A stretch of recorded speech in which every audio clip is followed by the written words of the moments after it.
আমার ঘরোয়া জীবন কাহিনীতে তোমাদের সবাইকে স্বাগত জানাই। আশা করছি তোমরা সবাই ভালো আছো। সকালবেলায় ঘুম থেকে উঠে দেখি বৃষ্টি শুরু হয়ে গেছে, চারিদিক ভেজা ভেজা। আর আজকে শুভ রথযাত্রা, সবাইকে শুভ রথযাত্রার শুভেচ্ছা জানাই। জয় জগন্নাথ। আজকে রথযাত্রার স্পেশাল হিসাবে আমি একটা স্পেশাল রেসিপি বানাবো আর তোমাদের সাথে সেটা শেয়ার করব। এটা আমার মায়ের রান্না। তার জন্য আমি এই বাটিতে একটু জল গরম বসিয়ে দিয়েছি, কারণ এতে মুসুরির ডাল ফোটাবো। আর এইটা মুসুরির ডাল দিয়েই হবে। যেটা তৈরি হবে সেটা তোমরা দেখতে থাকো। তোমরাও মাঝে মধ্যে এইভাবে ট্রাই করে সকালবেলা নাস্তা হিসাবে খেতে পারো, ভালোই লাগবে। মুসুরির ডালটাকে আমি সিদ্ধ করব। মোটামুটি আধা সিদ্ধ হয়ে এলে আমি আটাটা মেখে নেব। তারপরে আটা মাখার পরে লেচি করে নেব ছোট ছোট। একদমই তোমরা ছোট ছোটও করতে পারো বা একটু বড় সাইজেরও করতে পারো। একদমই ছোট ছোট করলে বেশি ভালো হয়।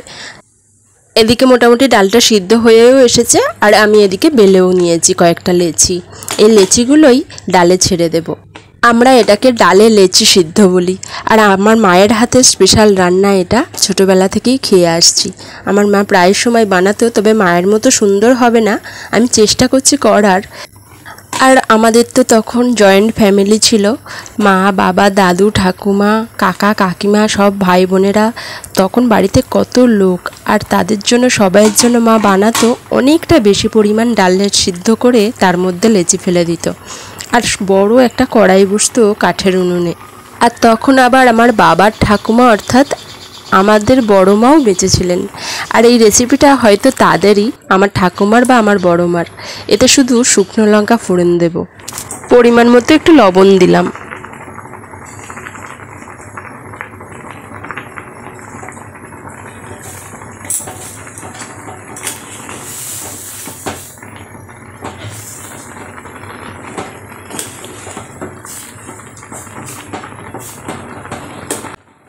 এটা কিন্তু একটার সাথে একটা লেচি গায়ে গায়ে লেগে থাকবে না, পুরোটাই তোমরা দেখতে পাচ্ছ।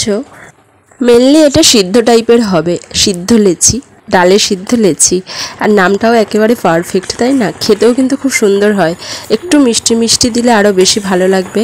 আমি যদিও চিনির পরিমাণটা কমই দিয়েছি, একটুখানি সামান্য দিয়েছি। তোমরা যদি চাও একটু চিনির পরিমাণটা বেশি দিয়ে তাহলে একটু মিষ্টি মিষ্টি করে বানাতে পারো, যেহেতু এটা ডাল, ভালোই লাগবে খেতে।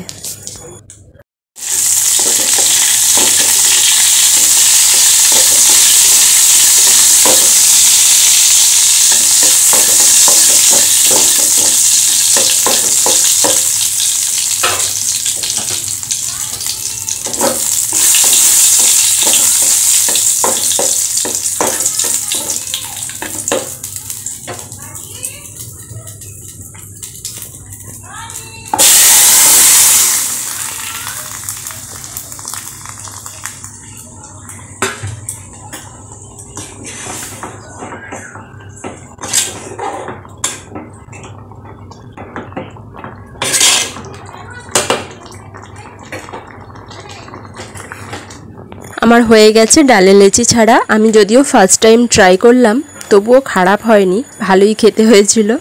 আর তোমরা যদি চাও এর থেকেও ভালো করে করতে পারো, বড় একটা কড়াই নিয়ে একটু বেশি করে ঘন ডালের মধ্যে লেচি ছাড়তে পারো। আমি একটু অল্প করে, যেহেতু সকালের দিকে টিফিন হিসেবে খাবো, তাই অল্প করেই বানিয়েছি। মায়ের মতো অত সুন্দর হয়নি, তবে একটু হয়েছে ওরকমই। জানি না তোমরা কারা কারা এর আগে এরকম রেসিপি ট্রাই করেছো, আমাকে অবশ্যই কিন্তু কমেন্ট করে জানিও যে খেয়েছো কি না এরকম রেসিপি, তাহলে ভালো লাগবে। আর লেচিটা পুরোটাই সিদ্ধ হয়ে গেছে বলে বেশ সুন্দর লাগছে খেতে। আর আজকে রথের দিনে সকাল থেকেই তো তোমরা দেখলে বৃষ্টি আরম্ভ হয়ে গেছে। আমার শাশুড়ি মা আবার বাজারের দিকে গেছে, জানি না বাজার করে কি আনতে পেরেছে, তবে দেখলাম মাছের ডিম পেয়েছে, নিয়ে এসেছে। আজকে হবে লতি, মাছের ডিম, আর এদিকে শাক ভাজাও আছে।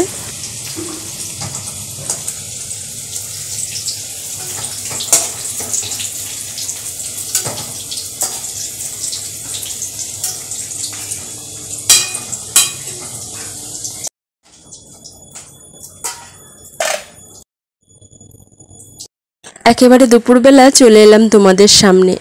ভাত খেতে বসে পড়েছি। সাথে আছে মাছের ডিমের তরকারি। তোমরা দেখতে পেলে আমার শাশুড়ি মা রান্না করছিল, আলু দিয়ে করেছে, একটু কষা কষা করেছে। আর আছে কলমি শাক ভাজা। লতি থাকলে তো আমরা সবাই খুব ভালো খাই, বাড়িতে সবাই ভালোবাসে লতিটা। লতিটাও ভাজা ভাজা করেছে, যেমন পেঁয়াজ দিয়ে। এর আগেও তোমাদেরকে দেখিয়েছি লতির রেসিপি।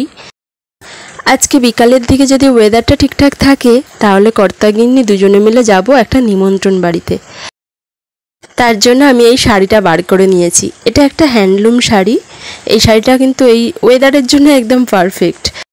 আর হ্যান্ডলুম শাড়ি পরার মজা হচ্ছে এগুলো ওয়াশেবল হয়, আর এরকম জল বৃষ্টি ওয়েদারে ক্যারি করতেও ভীষণ সুবিধা। তাই ভাবলাম এই শাড়িটাই পরে যাব। আর এর সাথে জুয়েলারি হিসেবে দুটো ঝুমকো নিয়ে নিয়েছি একই কালারের, কারণ এই শাড়ির সাথে আর বেশি কিছু সাজবো না, শুধু দুটো আকাশি কালার ঝুমকো কানে পরে নেব। আর ব্লাউজটা যে টেলারের কাছে বানাতে দিয়েছিলাম খুব সুন্দর করেই বানিয়ে দিয়েছিল, পিছনে ডিজাইন রেখেছে একটু। আর তোমরা তো জানোই আমি জুয়েলারি একটু ম্যাচ করে পরতে বেশি ভালোবাসি, সেটা কম দামিই হোক, 30 টাকা বা 40 টাকা। এটা আমি মেলা থেকে 30 টাকা দিয়েই মনে হয় কিনেছিলাম। তবে এই ঝুমকোগুলো আমার ভীষণ প্রিয়, আমি অনেক বছর আগে একটা মেলা থেকে কিনেছিলাম। আর আমাদের এখানে তো রথের সময় বেশ বড়ই মেলা বসে। আমি যদি কোনো সময় মেলায় যাই তোমাদের সাথে অবশ্যই শেয়ার করব। চলেও এসেছি বাড়িতে। নিমন্ত্রণ বাড়ি থেকে এসেই আমি সন্ধ্যা প্রদীপ দেখাতে চলে এলাম ঘরে। আমাদের বাড়িতে জগন্নাথের কী সুন্দর পুজো হয়েছে, মা করেছে মালা টালা পরিয়ে, ভীষণ সুন্দর লাগছে আজকে ঠাকুরের সিংহাসনটা।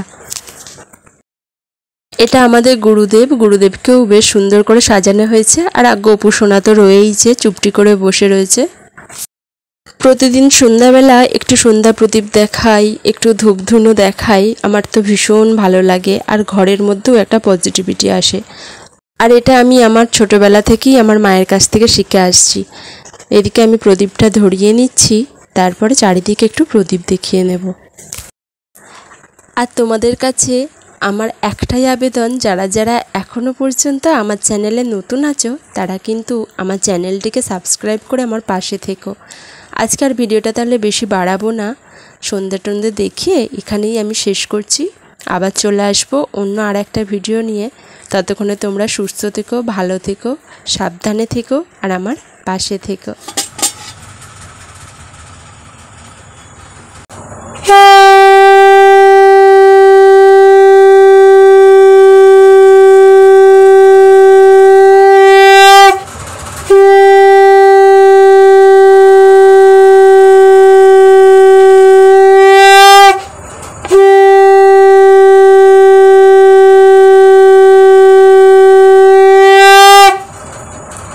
জয় শিব শম্ভু, জয় শিব শম্ভু, জয় শিব শম্ভু।